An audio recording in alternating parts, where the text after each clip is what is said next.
Oh, do we have some good options for feats?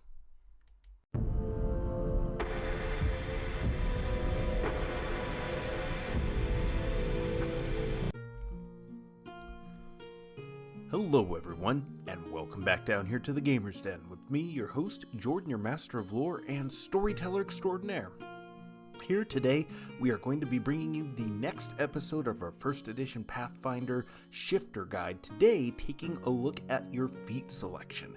Now, we have a lot of interesting options here, and we are going along with what is one of the most highly recommended builds for your baseline shifter, but we've played around a little bit with the overall recommended feat guide portion of it, and we found something that I think will be quite interesting, fun, and definitely flavorful for all of you. But before we get into all of that, if you're new here to the channel, then go on down there, hit the subscribe button, and become a regular member here at the Gamer's Den. Or if you've already gone on ahead and listed yourself on such an incredible roster of legendary heroes, then go on down to hit the like button and share the video far and wide. But now, we are going to go ahead and start talking about your feat selection. And to begin with, at level 1, we want to take Weapon Focus as our human bonus feat. Gain a +1 attack bonus with the selected weapon. Go with your claws. Then, as your regular level 1 feat, you're going to pick up Power Attack. Now, this does impose that classic -1 penalty to your attack for +2 damage. There is a +3 bonus for two-handing a weapon, but we're not doing that because we're going to be relying mainly on our natural attacks. But this increases every 4 attack bonus, so you'll be taking a -2 attack and +4 damage when you hit level 4, which is a pretty nice and very significant boost overall, offset by the fact that, at least for your claw attacks, you're gaining a +1 bonus to the attack. Then, at level 3, we want to pick up Dirty Fighting. It should be no secret that I really love making use of this feat. It is so flexible and does so much for you. When making a combat maneuver check against a target you are flanking, trade the -2 bonus to prevent the attack of opportunity. If you have a feat that lets you make the maneuver without the attack of opportunity, then you get a +4 bonus total to that maneuver. This feat also counts as having Dex and Intelligence of 13, Combat Expertise, and Unarmed Strike for the purposes of meeting improved combat maneuver feat requirements, as well as feats that require improved combat maneuver feats. So this will do so much to open up the playing field as far as the various combat maneuvers that you can employ. Now, given the build that we're going with when it comes to grappling, we are going to be pretty comfortable with making those grapple checks regularly. That's going to do a lot for us in terms of what we're capable of doing on the battlefield. But for those instances where you are flanking and you should be trying to gain flanking bonuses regularly, that's going to open up a lot of possibilities for you, because if you can't get the grapple on the enemy caster, for example, maybe disarming them will be really useful. I mean, removing a staff from any sort of spellcaster is only going to help you and the rest of the party, though ideally you should be grappling them, because a grappled caster is likely going to be a very dead one. Now, moving on from there to our level 5 selection, we have Improved Grapple. No longer provoke attacks of opportunity when grappling, getting a +2 bonus on combat maneuver checks to grapple, and +2 combat maneuver defense against grapple checks. This the attack bonus for the grapple checks comes up to a total of +4 with Dirty Fighting if you're flanking. Then at level 7, we want to grab Shifter's Rush. When moving at least 10 feet or charging, use Wild Shape as a free action. That does so much for your action economy. This is absolutely essential and is probably going to be useful for multiple shifter builds. Then at level 9, we want to grab Powerful Shape. Your Wild Shape is treated as one size category larger for calculating combat maneuver bonus, combat maneuver defense, carry capacity, size-based special attacks like grab, swallow whole, or trample.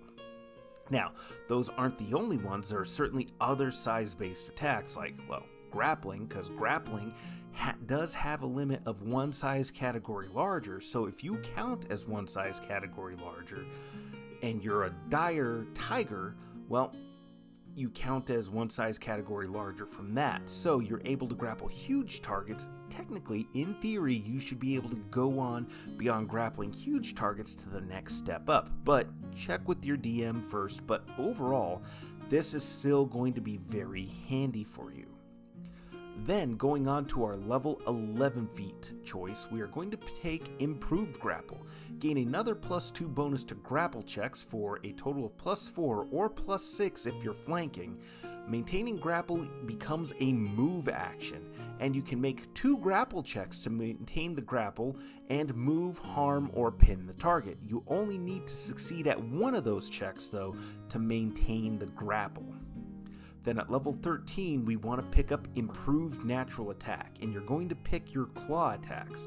The damage increases from 2d4 to 3d4 because everything I've read up on means that 2d4 typically counts as 1d8, so going up from that should be a 3d4.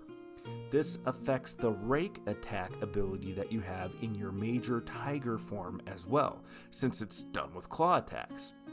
Also, in theory, this should also affect your Shifter's Claws ability, your regular claws when you're not in your shifted animal form. And that should go from 1d10 to 2d8, but again, I would recommend you check with your DM because they may want to make a distinction between the two, although from my own personal experience looking at this class overall, the claws are a natural attack, technically, and because they are claws, they should be affected. And also, the class is playing behind the 8 ball already. It's in a massively disadvantageous position compared to other classes. I would be fine with ruling if it wasn't automatically obvious to other DMs that this should affect it. And this also helps to make your regular, normal form that much more viable. So definitely something worth considering, but for this last part, definitely check with your DM to see how they want to rule on it. Then, at level 15, we want to pick up multi-attack. Secondary attacks with natural weapons only take a -2 penalty instead of -5. So, multi-attack requires that you have 3 or more attacks. This will apply when you are in your tiger form, and by now, you should definitely have 3 or more attacks in your regular base form. So, this is going to help increase your accuracy, especially in the face of using feats like power attack. So this is going to help improve your accuracy and therefore your damage output overall. Then at level 17, we have an interesting one with Body Shield. As an immediate action, you get to make a grapple check to gain cover against one attack if you're grappling an opponent already. On success, that attack targets the creature you're grappling. This lasts for only one attack, so basically the situation is if you're grappling a target and you're taking an attack from another opponent, you can make a grapple check to try to shift the person you're grappling in the way of that attack, and if you're successful, then that attack roll affects the target, so if it misses their armor class, then it misses, but if it hits, well, then it's hit. And that's extra damage to the person on the enemy's attack turn in their initiative, in their, this messes with their action economy. Now, all successive iterative attacks, those aren't affected by this. The rest of those get to go through as normal. So bear that in mind. But given that you're generally going to have a lower armor class compared to other heavy-duty frontline melee fighters, this is still going to be useful. The fact that it is preventing the most accurate attack against you and is going to potentially deal damage to the enemy and save damage against yourself, this makes this feat particularly valuable. It's only hamstrung by the fact that we're taking it so late, but If you can take it, you may as well, and everything else that we've discussed so far is probably going to be pretty ideal to take before Body Shield to begin with, because all of them go on to support Body Shield and your ability to make grapple checks, so this should come around with a pretty significant bonus and allow you to prevent damage to yourself and get extra damage inflicted upon your opponent. And for level 19, it really comes down to player choice by this point. I've seen a couple of guides recommend things like improved initiative, but there's plenty of other feats out there like planar shape, mutated shape. Those do have some requirements to them, like mutated shape, I believe, needs to have a wisdom score of 19, which we don't have, and the only way to get there is either dumping all of your ability score increases into wisdom, which they should be going towards strength, and or acquiring an item that increases your wisdom score, which is possible. It is possible, but going from a 14 to a 19 is going to require an item that provides a significant bonus, and that's going to be expensive, and you may be teamed up with party members that require just such an item. Definitely more so than you, because, well, if it's a class that relies on wisdom for spell casting, it's more valuable for the spellcaster to have the bonus to their spell casting stat than it is for you to have a bonus to your wisdom score for your wild shape and the ability to make use of particular feats. The spell casting outweighs your abilities every single time, especially at such a high level.